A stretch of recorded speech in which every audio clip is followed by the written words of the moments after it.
We'd like to welcome everybody out to Surprise We Both Love Movies. Today we're going to be reviewing a brand new film that has just released on Netflix called Space Sweepers and stars Song Joong Ki.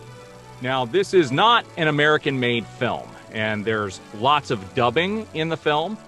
And so here's what I'm going to tell people. It takes a half an hour or so to get used to the way it was filmed because of the way the people are talking. So just be aware going in that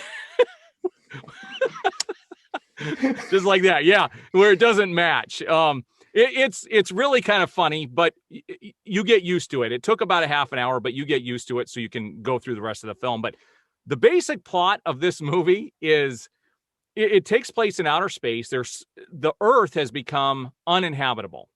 And so what we have two factions of humans. We have the ones that are still stuck on Earth, where the majority of the billions of people are. And then there's a group of people out in outer space in kind of a utopia area that are well off. And in between, you've got people visiting space, and to make money and survive on Earth, they have to go space sweeping and gather junk that's around the universe and sell it for money. And we've basically got this group of, this guy's a pilot on a ship, and they're the best space sweepers out there. And they end up getting some cargo. And inside this cargo, they find this young female. She looks like she's about 5 years old. And this movie revolves around them trying to get money for her and passing her off to the right people. And it turns into a whole lot more than that along the way. I was actually surprised by this movie. So, Lamont, tell us your thoughts on this film. All right.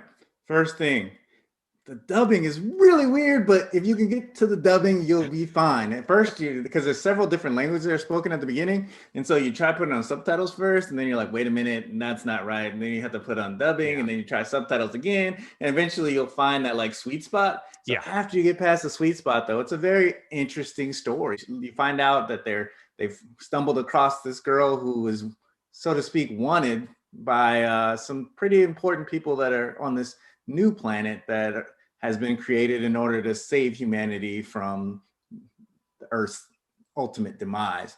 And the characters are very rich. They're original. The cast has a great chemistry. Every character is distinct.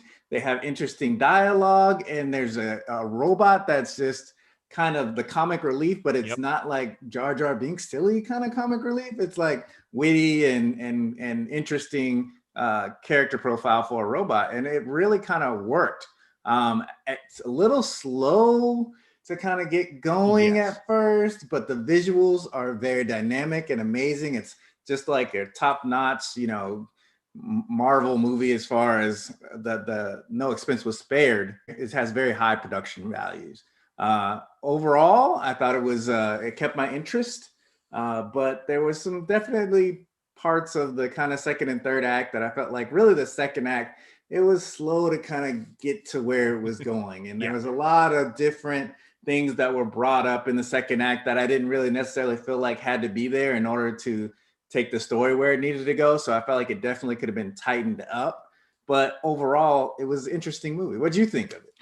Yeah, first of all, I would call this kind of a mashup between The Fifth Element and something like Serenity, based off of Firefly. There were elements of both of those films in here. This is what I call a budget type sci-fi film, but you're totally engaged in the world. Like the world that they created and what they did, it draws you in. This film surprised me because a half an hour in, I was thinking, is this going to get going? Because to your point, it takes a while to get going, right? But once it gets going, yeah, it's really good. In fact, there is a sequence in the middle of the film, this rescue sequence, that was something I'll never forget. It was a really well done scene right in the middle of the film. And I was like, yeah, that was when things started to go up into another notch. And then the very end of the film was really well done too. And it actually, by the end, you talked about all these different things happening. And when I first thought about it, I was like, yeah, those things seemed like they were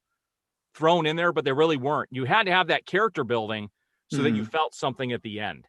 And yeah, you feel it at the end. This group of people that you're following, you grow to really feel for them, their backstory, what's happened to them.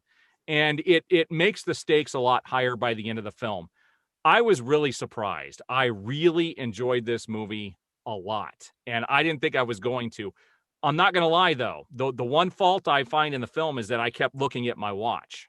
Well, not I didn't have a watch on, but I kept looking at the time, right? Right, I'm right. like, an hour and a half in, I'm like, man, it's still got 45 minutes to go. How are they going to drag this out for 45 minutes? I did the same thing. But it's not bad. That's the thing, No, is there was no, nothing not to like. It was a good no. film from beginning to end. And my favorite aspect of the film was the music. I think if they would have gone with anything less than what they had, it Mhm. really could have ruined the film. But the music really made a lot of the moments and really made you, it was compelling. The music Yeah, was very compelling.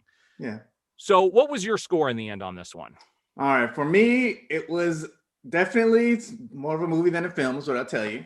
So, as a movie score, because of the production values, because of the chemistry of the actors and the characters, I was bumped it from a 6 to a 7. So, it's a solid 7 for me as a movie. The way that it ended, all this development and exposition and the way that the plot moves, while not tight and not concise, it does get you to a very satisfying conclusion of the story.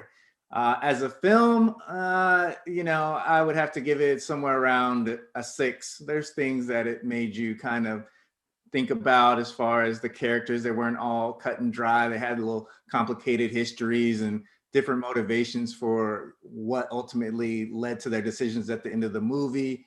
And there was something to be said about some of the themes about loss and about kind of Yes. rediscovering your passion and your motivation for life. So I'm able to stick with that.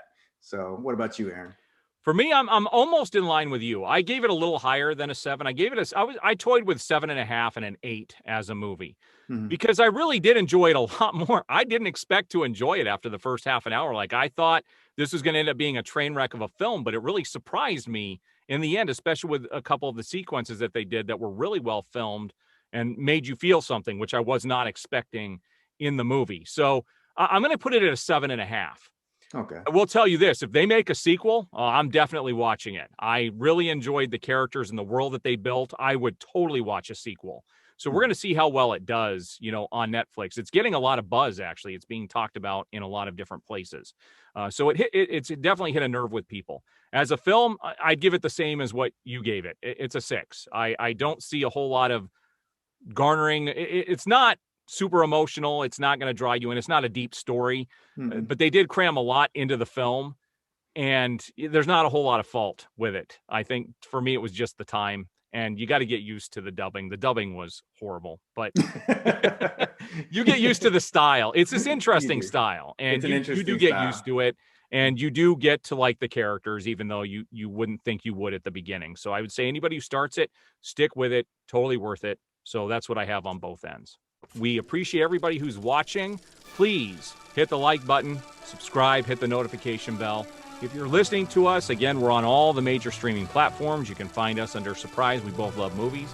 We appreciate all the support we've had so far. I'm Aaron Fisher. And I'm Lamont Lovejoy. See you guys next week.